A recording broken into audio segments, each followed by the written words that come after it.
Bonjour à tous, c'est Itaraga en ligne pour une nouvelle vidéo de Il fallait que ça sorte, les sujets qui m'embrouillent, qui m'énervent, qui me font peur ou qui m'exaspèrent. Et oui, il y a encore un sujet qui m'exaspère, c'est les HP. Et donc, tôt ou tard, il fallait que ça sorte. D'où le nom de l'émission.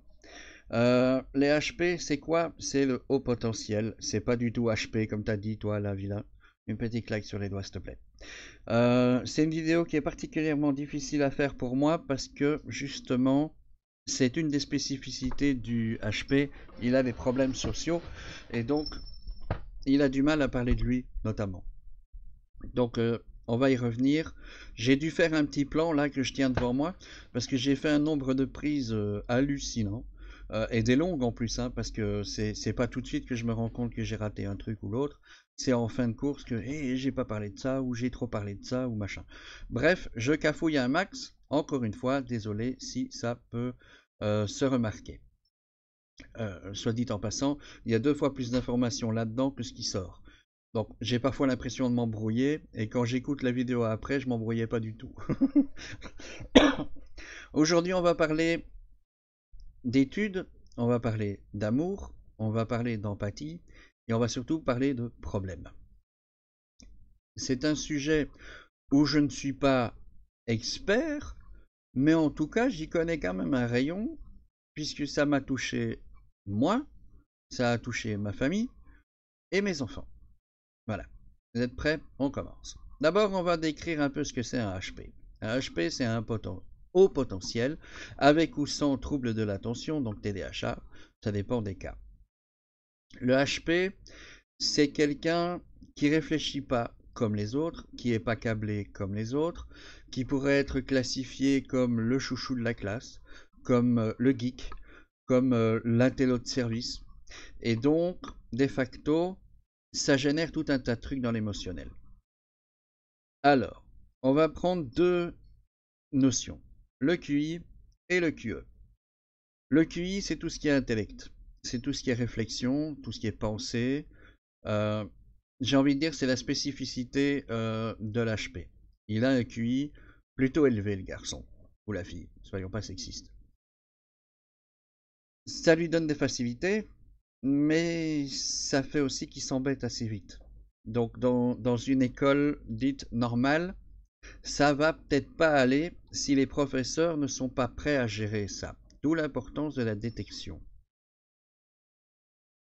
Il faut détecter, il faut découvrir le HP au plus tôt parce que ça va influencer absolument tout le restant de sa vie, en bien ou en mal. Si on le détecte, ça peut aller très vite très bien. Si on ne le détecte pas, ça va aller très vite très mal. Le seul exemple que j'ai, c'est celui de mon enfant, parce que moi, ça n'a pas été géré, donc je ne sais pas ce que ça peut donner si j'avais été bien géré. J'aurais peut-être été à la NASA ou des trucs comme ça, on n'en sait rien. En tout cas, j'aurais pas choisi la même carrière. J'ai envie de rajouter quelque chose à mon plan. Je vais le mettre là. Carrière. Sinon, je vais m'embrouiller encore. De l'autre côté, il y a le QE, le quotient émotionnel. Vous savez que la nature est plutôt quelque chose de bien fait, qui aime bien l'équilibre. Un aveugle, par exemple, vous détecterez qu'il aura soit et ou inclusif une meilleure ouïe ou un meilleur odorat et ou un meilleur goût, un meilleur toucher. Bref, ce qu'on a en déficit quelque part est sur remplacer ailleurs. Ça, je crois qu'on est tous d'accord pour le définir et pour l'accepter. Eh bien, c'est un peu pareil dans les lobes du cerveau. Quand il y a un côté qui est plus fort que l'autre, l'autre se renforce. Et ça aussi, tout le monde le sait, il y a un côté pour les émotions et un côté pour la raison. Le QI, c'est plutôt la raison, et donc le pendant, c'est le QE, le quotient émotionnel. Le quotient émotionnel, chez un HP, n'est pas systématiquement, mais en grande majorité, beaucoup plus faible. Et ça pose des problèmes sociaux. Et quelqu'un qui est mal dans sa peau, quelqu'un qui est mal au niveau social, ne peut pas réussir une vie correcte puisqu'on vit en société justement. Je voudrais faire une première parenthèse. Le problème émotionnel, j'ai eu l'occasion de l'analyser et j'ai une question à poser si toi aussi tu es empathe. J'ai la très nette certitude que je suis empathe. C'est-à-dire que mon quotient émotionnel est tellement spécifique et spécial qu'en fait il est plus une éponge qu'autre chose. Ce qui serait magnifique dans un monde magique où tout le monde serait heureux. Mais comme on est dans un monde où la misère et les ennuis sont bien plus nombreux que les bons côtés de la vie, c'est une horreur. Parce que dès que quelqu'un dans mon environnement proche est négatif dans sa tête, n'est pas bien dans sa tête ou dans sa peau, non seulement je m'en rends compte, non seulement je l'aperçois, mais je l'absorbe et je mimique, je fais le transfert et je deviens exactement dans la même situation. Donc, si je suis entouré par des gens qui ne se sentent pas bien, je ne me sens pas bien de facto. Et inversement, mais malheureusement, c'est beaucoup moins souvent le cas. Donc, est-ce que vous qui me regardez, vous au pluriel, et qui êtes aussi HP, est-ce que vous avez la même analyse? Si oui, ça pourrait valoir la peine de contacter certains scientifiques qui font des recherches là-dessus pour voir si c'est pas un cadeau empoisonné qui vient avec. Je dis empoisonné encore une fois parce qu'on n'est pas dans un monde idéal et donc on reçoit bien plus de négatifs que de positifs. Fin de la parenthèse. Merci de mettre dans les commentaires si vous avez la réponse. Je vous avais dit que j'allais parler de ma carrière. J'ai fait un choix de carrière extrêmement lié au QI et au QE, puisque j'ai choisi de faire dans le support. Et comme j'avais un problème social, notamment l'incapacité de m'adresser aux autres, notamment par téléphone, j'ai pris la liberté et le risque de demander à un de mes premiers patrons de me mettre exprès au téléphone pour que je puisse combattre ce souci-là. Donc, j'ai tout basé sur le support, venir en aide aux autres. J'adore ça. En plus, il y a un avantage, c'est que on s'ennuie pas. Parce que chaque fois qu'il y a une nouvelle question, chaque fois c'est un autre sujet, c'est une autre solution. Et c'est bien et pas bien. Mais ça, je vais revenir là-dessus dans l'onglet Travail. Mais comme ça, vous voyez déjà mes orientations et vers où je veux en venir. Parce que pour moi, être HP, c'est pas forcément un gros cadeau, au contraire. Premier onglet, l'école. À l'école, l'éducation nationale, que ce soit en France ou en Belgique, aime bien faire des moules. Pas des moules qui vivent sur leur rocher, mais des moules qui préfabriquent des élèves modèles. Et pour ça, il faut un QI et un QE moyen. Si vous êtes en dessous, ça va pas. Si vous êtes au-dessus, ça va pas non plus. La société a fini par accepter qu'avec un très faible quotient intellectuel, ce qu'on appelle les personnes qui ont un retard mental, et qui, de facto, vous aurez remarqué, ont un quotient émotionnel très élevé, c'est difficile de trouver quelqu'un de plus social, de plus délicat, de plus gentil, de plus câlin que quelqu'un qui souffre de trisomie, par exemple. C'est dingue. Et l'inverse est évidemment pareil. Hein. Mais la société et l'école ont préparé quelque chose pour eux pour les aider. Ce qui n'est pas vrai pour les HP.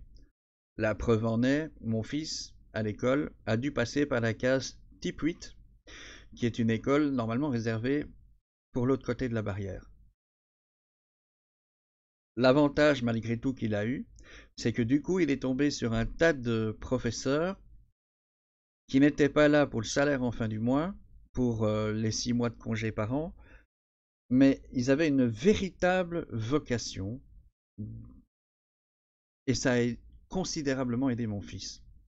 Du coup, maintenant, il est de nouveau dans le cycle normal, il a appris à se faire des amis, il a appris à mieux se comporter, et donc c'est plutôt génial.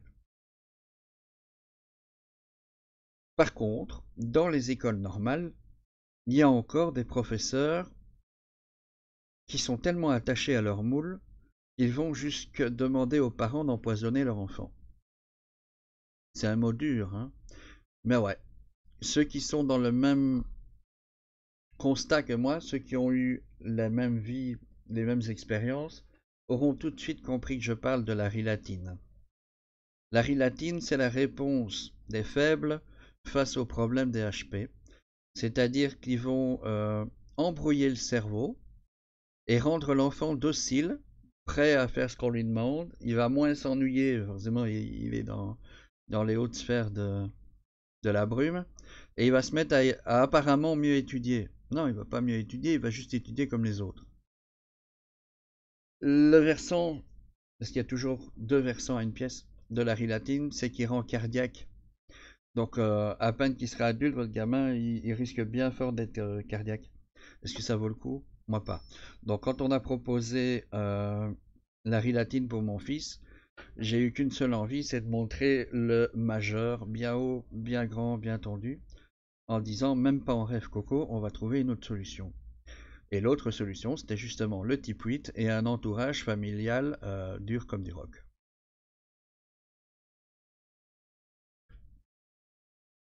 Après, il y a la carrière au travail, où c'est pareil. Les patrons ne sont pas prêts à accueillir des HP et les collègues non plus. Les HP ont une fâcheuse tendance à penser très vite out of the box. Et ça peut apporter des solutions innovantes, des solutions dont on n'avait pas pensé.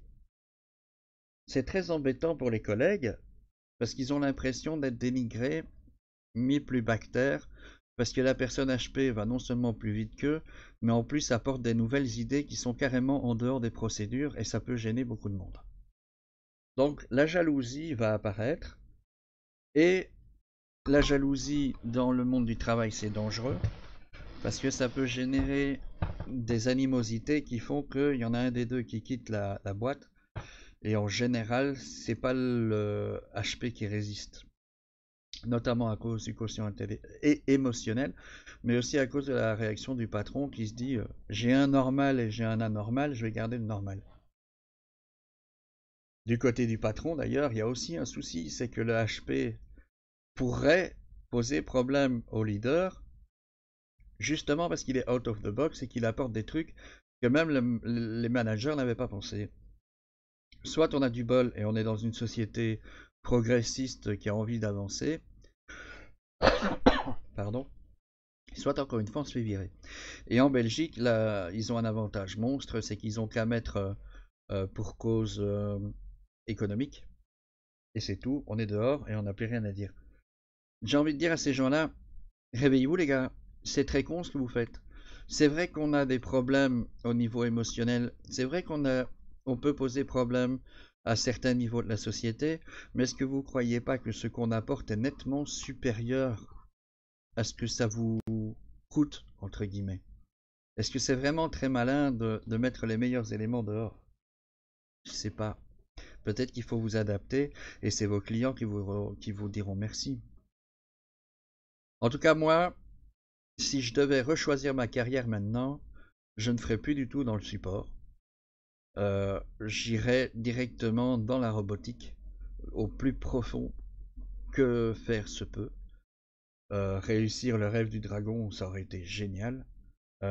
Ceux qui voudraient savoir ce que c'est, ils ont qu'à me poser la question. Je ne vais pas élaborer ici parce qu'on en a pour 2 heures. Donc ça, c'était le travail. Donc on a à la fois des problèmes à l'école et à la fois des problèmes au travail, sauf si on a la chance d'être encadré. Et ça, c'est le prochain niveau, c'est aidez-nous. Il est faux de croire que quelqu'un qui est HP a tous les avantages du monde parce qu'il est tellement intelligent que forcément il va trouver toutes les solutions à tous ses problèmes. C'est pas vrai. De nouveau et encore et toujours à cause du quotient émotionnel. Autant ce qui est logique pour nous ne pose pas de problème, autant ce qui quitte la sphère de la logique pose problème. Quand vous regardez l'échelle du QI et la moyenne, vous voyez qu'au milieu, il y a toute une tranche de gens qui se sentent très bien là où ils sont. Comme j'ai dit, il me semble, au début de la vidéo, il y a les faibles, les trisomiques et autres, qui ont une aide. On les reconnaît comme ayant un statut spécifique et des aides spécifiques sont apportées. Je pense qu'il est important de faire pareil de l'autre côté du miroir. pour les plus grands. Il y a des avantages pour vous à faire ça. Ça va vous apporter beaucoup plus si on est encadré et aidé que si on est laissé pour compte, voire dégagé de la société. Parce que c'est exactement ce que je ressens pour l'instant. Hein. J'arrive plus à trouver de boulot. C'est aussi simple que ça. Soit j'ai l'air d'un dépressif, soit on voit tout de suite que je fonctionne pas tout à fait comme les autres et que ça fait peur à la fois au patron et surtout, j'ai remarqué ça, au DRH. C'est surtout les DRH qui me repèrent et qui disent au patron méfiance avec celui-là, c'est pas un cas normal. Forcément, c'est eux qui étudient le fonctionnement des gens et qui les mettent dans des cases. Parce qu'en général, au niveau technique, si j'arrive à l'interview, le gars du niveau technique, il est limite prêt à m'encenser et à m'engager tout de suite. Et puis, il y a le DRH qui arrive et qui fout tout par terre parce que je rentre dans aucune de ces cases. Et si je rentre dans aucune de ces cases, je lui fais peur. Si je lui fais peur, comme il y a tout un tas d'autres gens normaux là qui attendent dans la case chômage, ben, ils vont prendre ceux-là. En plus, comme j'ai 45 ans, j'ai pas le même prix, j'ai pas le même vécu, j'ai pas les mêmes exigences, donc forcément, il y a tout un tas de gens qui prendront ma place. Mais ça, j'ai déjà dit ailleurs, donc je vais pas épiloguer là-dessus. Moi, ce que j'ai envie de dire simplement, c'est aider les HP comme vous aidez les LP. C'est aussi simple que ça. Chacun nos spécificités.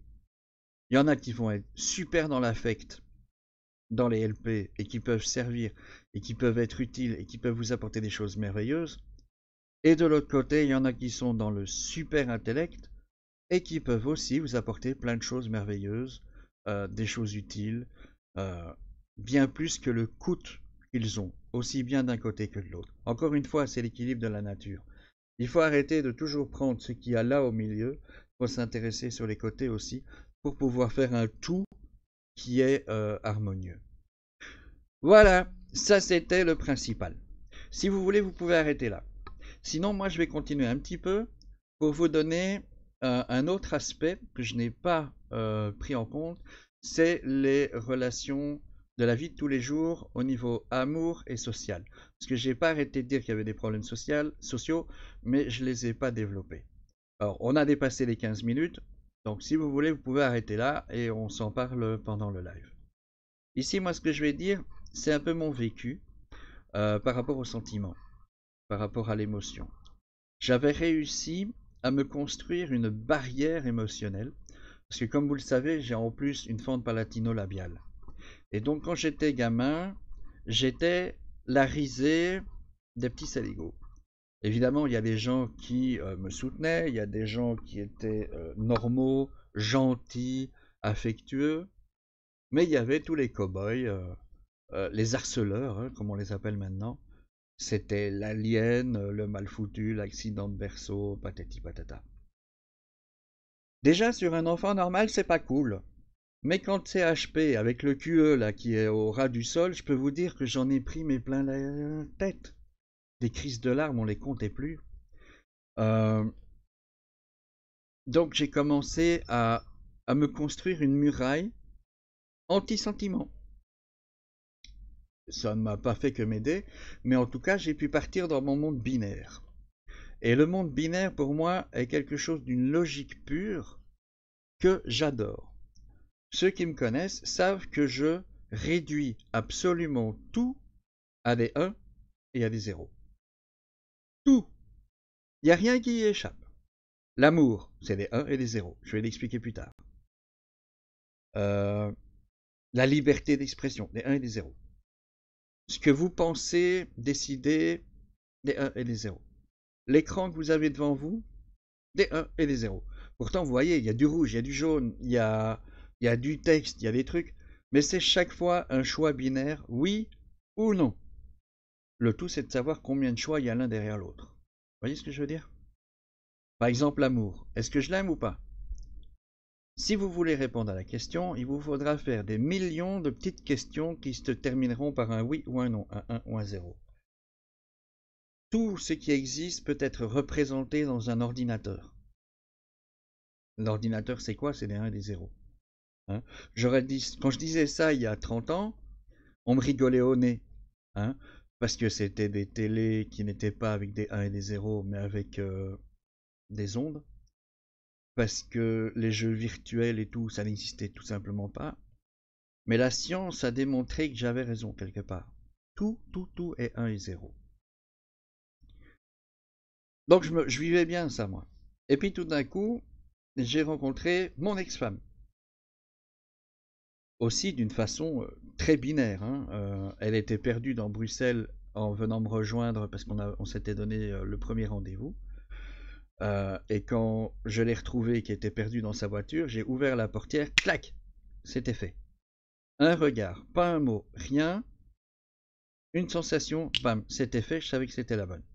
Je vous dis pas la déception quand 10 ans après, elle a décidé, elle, que j'étais plus le bon. Mais bon, pendant cette vie de 10 ans en commun, j'ai écrabouillé cette barrière de protection, et c'est là que j'ai compris que j'aurais pas dû. Parce que depuis, c'est la catastrophe. Aussi simple que ça. Je vous ai parlé tantôt des empaths. Eh bien, je le prends plein la gueule maintenant.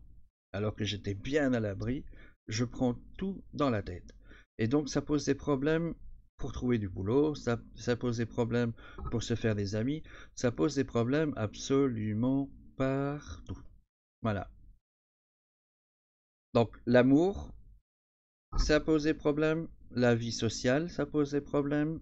La vie professionnelle, ça pose des problèmes. Voilà, ça c'était la petite rajoute de 5 minutes que je voulais faire, qui explique que c'est pas du tout la belle vie d'être un HP, en tout cas si on n'est pas bien encadré. Ici je vais faire tout ce qui est humainement possible pour moi dans les conditions actuelles, pour que mes enfants puissent avoir un meilleur avenir. Voilà. Et ce sera pas chose facile, mais je suis déjà bien content qu'on a réussi à passer le cap sans utiliser la moindre dose de rilatine. Voilà, ça c'est ma petite fierté perso, que j'en dois aussi beaucoup à mon ex-femme qui était entièrement d'accord avec ça. On a toujours été d'accord pour le même type d'éducation, et pour ça je voudrais lui dire merci. C'est bon là, on est à 23 minutes quasiment. Je crois que j'ai parlé de tout cette fois-ci. J'ai peut-être oublié des trucs que je me dirais à la revision de la vidéo, eh merde, j'aurais dû parler de ça. Mais comme on est à la je sais pas quantième prise, c'est bon. Je crois que j'ai parlé de tout. Et maintenant, ce que j'ai envie de dire, c'est allez-y, pondez vos réponses dans les commentaires, que ce soit YouTube ou de préférence sur Steam, si vous avez un compte. Et je vous propose qu'on en parle ce mercredi. Parmi tous les autres sujets qui sont ultra polémiques, peut-être que ça pourra un peu calmer l'atmosphère et un peu changer l'air qu'on respirera à ce moment-là, et puis changer l'esprit aussi. À demain pour la prochaine vidéo, et à mercredi pour le live. Ciao les gens.